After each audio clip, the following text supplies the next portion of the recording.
آج کی خبر دیکھیے ہر پیر سے جمعرات رات 10 بجے آج نیوز میں۔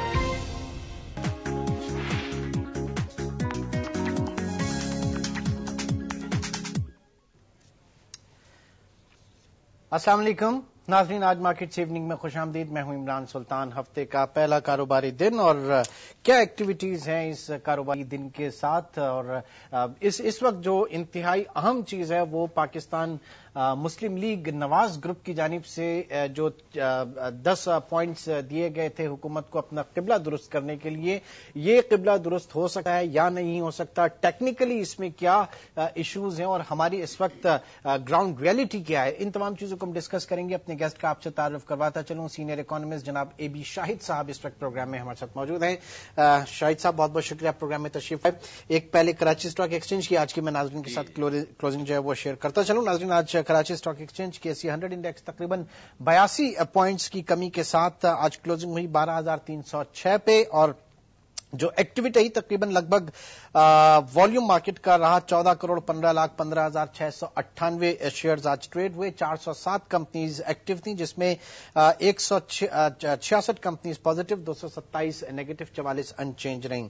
مارکیٹ میں انٹرنیشنل مارکیٹ جو ہیں وہ بہت زیادہ اس وقت فوکس میں، اسپیشلی بنگلہ دیش کی جو کیپٹل مارکیٹ ہے، 2 دن سے ہم دیکھ رہے ہیں کہ وہ ایک نوز ڈاؤن وہاں پہ مارکیٹ موو ہے، اور آج تو بلکہ مارکیٹ ہولڈ بھی ہو گئی تھی تقریباً 2 دن میں، کل 600 پوائنٹس، آج 650 پوائنٹس مارکیٹ میں گرے۔ لیکن بنیادی طور پہ جو اندر چیزیں وہاں سے نکالی ہیں وہ وہی ہے جو پاکستان میں آپ نے مارچ 2005 میں، پھر اس کے بعد 2008 میں، اور بیچ میں 2000 جون میں جو ہم نے کرائسس دیکھا تھا، لیکوڈیٹی کرنچ، وہاں پہ بھی کچھ اسی طرح کی صورتحال، ایکسس لیکوڈیٹی جو ہے وہاں پہ موجود تھی، اور تقریباً 10 کروڑ ٹکا کی جو ہے کریڈٹ لائن انڈیویجول انویسٹرز کو ہوتی تھی۔ سیٹ کلچر وہاں پہ زیادہ ہے، 1 ارب کا تقریباً وہاں کا کارڈ ہوتا ہے، جو ممبرشپ کارڈ ہے وہ 1 ارب روپے کا ہے، اور ان کا ریگولیٹری فریم ورک ہے وہ پاکستان کی کیپٹل مارکیٹ سے کہیں زیادہ ویک ہے۔ وہاں پہ ہم یہ دیکھ رہے ہیں جو ہمارے یہاں 2005 میں کرائسس آئے تھے، 2008 میں کرائسس آیا تھا، اب یہ صورتحال جو ہے مارکیٹ کا وہ لوگ فیس کر رہے ہیں۔ لیکوڈیٹی کرنچ، اتنی ایکسس لیکوڈیٹی وہاں پہ لائنز دی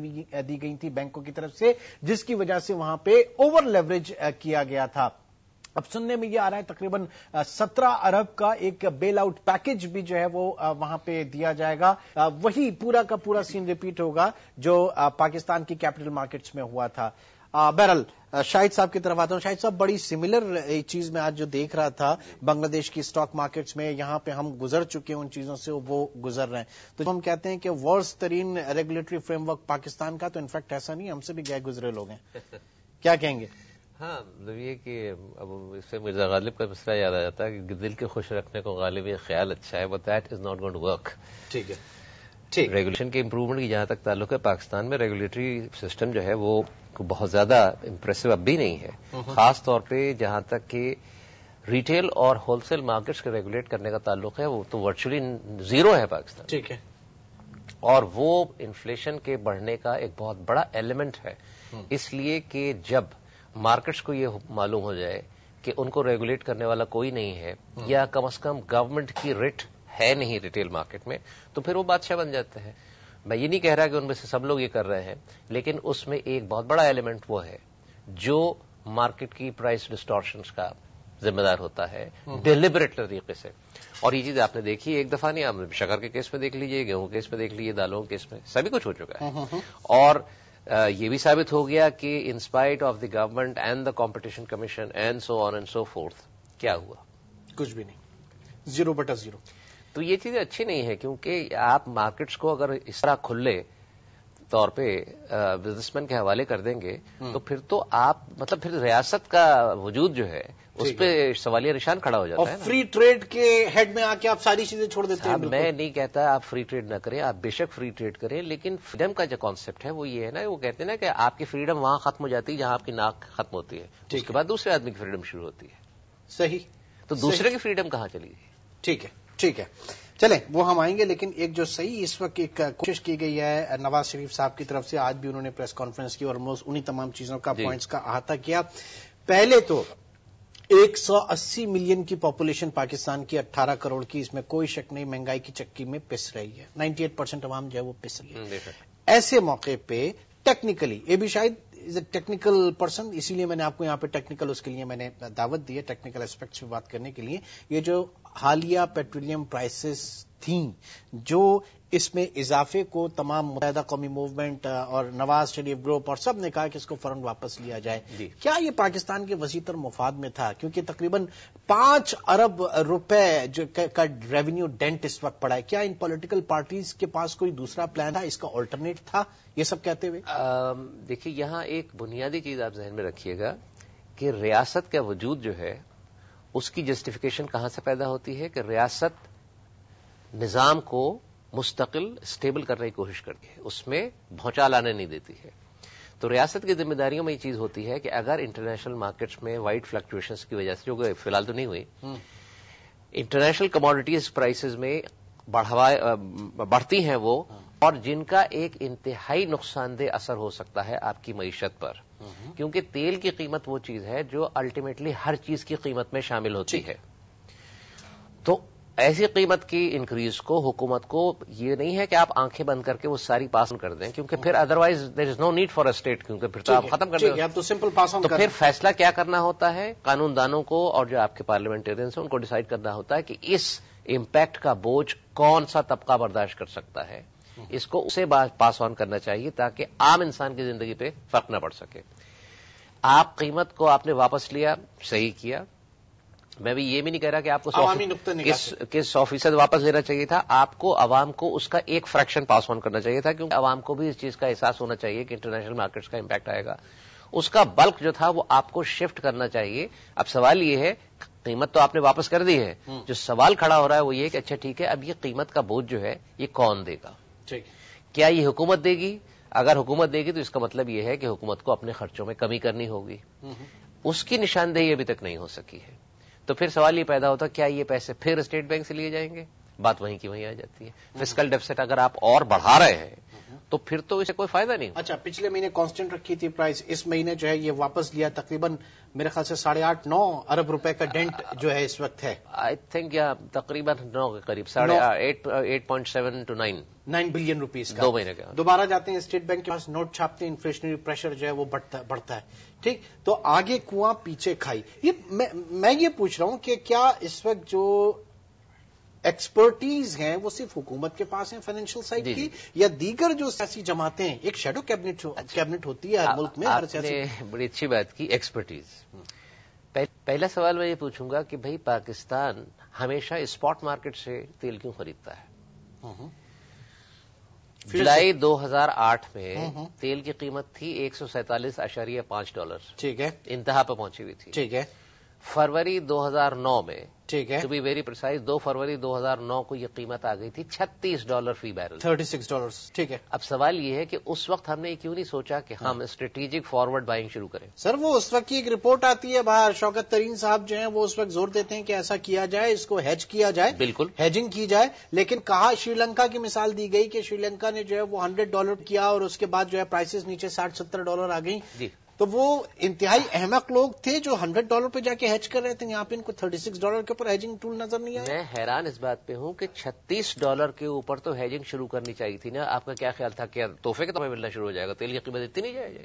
$10-15 اگر آپ نے وہ ہیجنگ کی ہوتی تو ایوریج کاسٹ پچھلے 2 سال میں کتنی ہو جاتی؟ ایک چھوٹے سے بریک کے بعد میں اسی کے اوپر فوکس چاہوں گا. ایک چھوٹا سا بریک یہاں پہ لینا چاہیں گے ناظرین, مختصر سے بریک کے بعد دوبارہ ملتے ہیں.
dong bubble.